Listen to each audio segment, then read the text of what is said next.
खुलुमबाय लोगोफोर, गिबियावनो आंनि बिदिमारि इउटुब चेनेलावहाय नोंथांमोनखौ फिन खेबसेनि थाखाय बरायहरबाय। आसा खालामो भिडिअखौ नायनानै एसेबाबो मोजां मोनगोन लोगोफोर।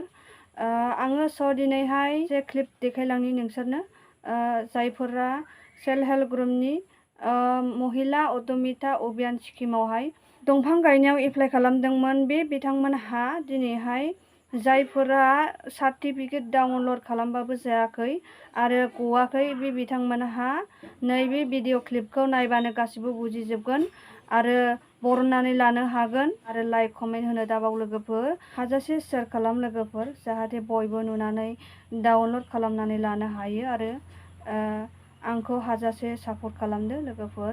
आरो माबाफोर भुल जायोबा खुलुमनाय थाबाय, कमेन्टआव खोन्थाहरबानो जाबाय लोगोफोर। बिदिबा भिडिअखौ नायलांबाय थादो। दिनैनि गोदान भिडिअआनो जाहैबाय सेल्फ हेल्प ग्रुपनि आइजोफोरनि महिला उद्यमिता अभियान स्किमाव जाय बिथांमोना एप्लाइ खालामनानै दोनदों। जुदि नोंथाङा अमृत बृक्कन आन्दलन हाबाफारियाव दंफां गायनानै फट' एंगारदोंमोन, दा नोंथांमोननि सार्टिफिकेट नोंथांमोननो होनाय राननाय खामानिया जागायबाय। मानो होनोब्ला नैबे अमृत बृक्कन आन्दलन दंफां गायनाय हाबाफारियाव जाय बिथांमोना दंफां गायनानै फट' आपल'ड खालामदोंमोन, दा नोंथांमोननो गभर्नमेन्टआ गांफा गांफा सार्टिफिकेट नोंथांमोननो होगोन। लोगोसे नोंथाङा बे सार्टिफिकेटखौ नोंथांनि सेल्फ हेल्प ग्रुपनि भिअ बिथांमोननिफ्राय नोंथाङा मोननो हागोन आरो नोंथाङा नैबे एप्सनि जोहैबो नोंथांनि सार्टिफिकेटखौ नोंथाङा बहननानै लानो हागोन। जुदि नोंथाङा नैबे अमृत बृक्कन आन्दलन दंफां गायनाय हाबाफारिनि सार्टिफिकेटखौ डाउनलड खालामनो हायाखै, नोंथांमोना भिडिअखौ जोबजासे नायलांबाय थाबानो जाबाय। आरो नोंथांमोना नैबे अमृत बृक्कन आन्दलन दंफां गायनाय फट'खौ बोरै नोंथाङा मबाइल फननि मददावनो गावबागावनि मबाइलावनो डाउनलड खालामनानै लानो हागोन, बेनि प्रसेसखौ देखायगोन। आङो बेनि भिडिअखौ लाफांबायमोन, थेवबो गोबां मानसिफोरानो कमेन्ट बानायदों बे सार्टिफिकेटखौ मोनाखै होननानै। मोनैनि जाहोनखौबो आं नोंथांमोननो खोन्थाना हरनि। मोनैनि जाहोनानो जाहैबाय नोंथांनि दंफां गायनायनि बे टार्म्सआ 10 डेज जानांगोन, अब्ला नोंथांमोना बे सार्टिफिकेटखौ मोननो हागोन अट'मेटिक। जुदि नोंथाङा पर्टेलाव जुदि नोंथाङा दंफांखौ आपल'ड खालामदोंमोन, अब्ला नोंथांमोना नैबे अमृत बृक्कन आन्दलन पर्टेलाव थांनानै नोंथांमोना बे सार्टिफिकेटखौ इजियावनो डाउनलड खालामनानै लानो हागोन।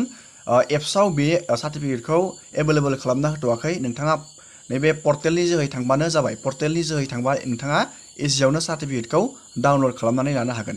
दानिया जोङो नायदिनि बे दंफां गायनाय सार्टिफिकेटखौ नोंथाङा अमृत बृक्कन आन्दलन पर्टेलाव थांनानै माबायदि डाउनलड खालामनानै लानो हायो, जों बेनि आपडेटखौ नायदिनि। गिबियावनो नोंथाङा बेखौ डाउनलड खालामनो थाखाय गुगोलाव अमृत बृक्कन आन्दलन नोंथाङा बेखौ सार्च खालामनांगोन। नैबे अमृत बृक्कन आन्दलन, आङो बेनि लिंकखौ भिडिअनि डिसक्रिपसनाव होनानै दोनखादों। नोंथाङा लिंकआव थुबाथाय डाइरेक्ट पेजाव थांनो हागोन। दानिया आं नैबे अमृत बृक्कन आन्दलन आङो बेयाव क्लिक खालामना होबाय। नोंथाङाबो बेबायदि क्लिक खालामबानो जाबाय, जोबोद इजि प्रसेस। दानिया बेयाव बेबायदि मोनसे पेज खेवगोन।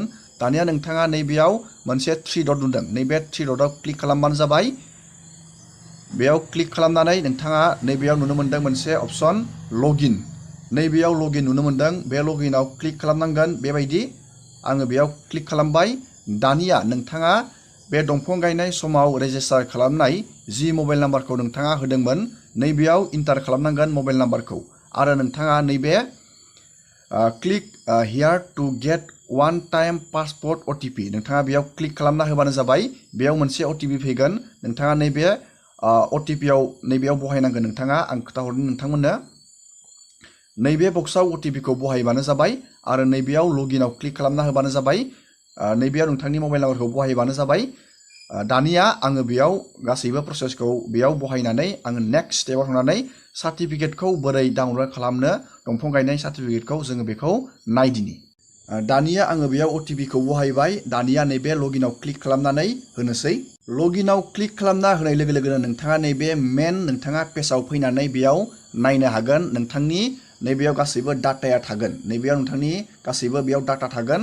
नोंथाङा सेल्फ हेल्प ग्रुपनि मेम्बारनि गासैबो नोंथाङा जिखिनि रेजिस्टार खालामनाय समाव जिखिनि डाटा बहायदोंमोन, बेयाव बेनि गासैबो डाटाया थागोन। नोंथांनि नैबेयाव रेजिस्ट्रेसन नाम्बार, नैबेयाव केटेगरि, नैबेयाव सेल्फ हेल्प ग्रुपनि नाम्बार, आङो बेखौ ब्लार खालामना दोनदों। दानिया नोंथाङा बेयाव बे पेजखौ बोखोनानै नैबेयाव मोनसे अपसन नुनो मोन्दों। नोंथाङा नैबेयाव मोनसे अपसन नुनो मोन्दों डाउनलड, नैबेयाव सार्टिफिकेट मोनसे अपसन नुनो मोन्दों। नोंथाङा बेयाव क्लिक खालामना होनाय लोगो लोगोनो नोंथांनि दंफां गायनाय सार्टिफिकेटआ डाउनलड जागोन आं दानिया बेयाव क्लिक खालामना होबाय बेबायदि बेयाव क्लिक खालामना होनाय लोगो लोगोनो जोंनियाव दसे थानानै सार्टिफिकेटआ डाउनलड जागोन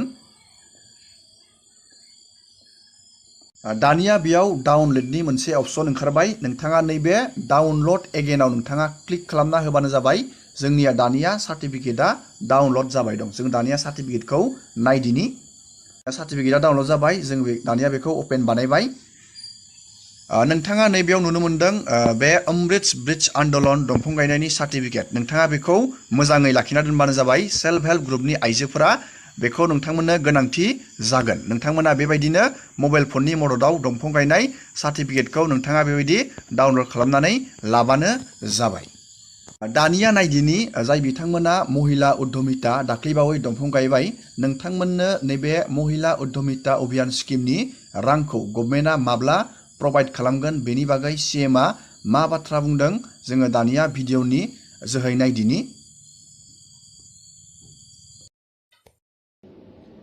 অসমত আমি নতুন নতুন ব্যৱস্থা কিছুমান সৃষ্টি কৰাৰ কাৰণে প্ৰচেষ্টা কৰি আছো এই জিলা উপায়ুক্তৰ সন্মিলনখনত আমি কেনেকৈ যোৱা কিছুদিনত মই ঘোষণা কৰা আঁচনিবিলাক ৰূপায়ণ কৰিব পাৰোঁ সফলভাৱে ৰূপায়ণ কৰিব পাৰোঁ 2 অক্টোবৰৰ পৰা আমি বসুন্ধৰা 3 আৰম্ভ কৰিম বাল্য বিবাহৰ বিৰুদ্ধে এটা ডাঙৰ অভিযান আৰম্ভ হ'ব নৱেম্বৰ ডিচেম্বৰত ইয়াৰ মাজত নিযুত মইনা আঁচনি আৰম্ভ হ'ব ইয়াৰ মাজত মুখ্যমন্ত্ৰীৰ মহিলা উদ্যমিতা আঁচনিখন আৰম্ভ হ'ব ইয়াৰ মাজত অৰুণোদয় 3.0 আমি নতুনকৈ আৰু বহুত হিতাধিকাৰীক লগত লৈ অৰুণোদয় আঁচনিখন সম্প্ৰসাৰণ কৰিব খুজিছো তাৰ বিষয়ে আমি আলোচনা কৰিলো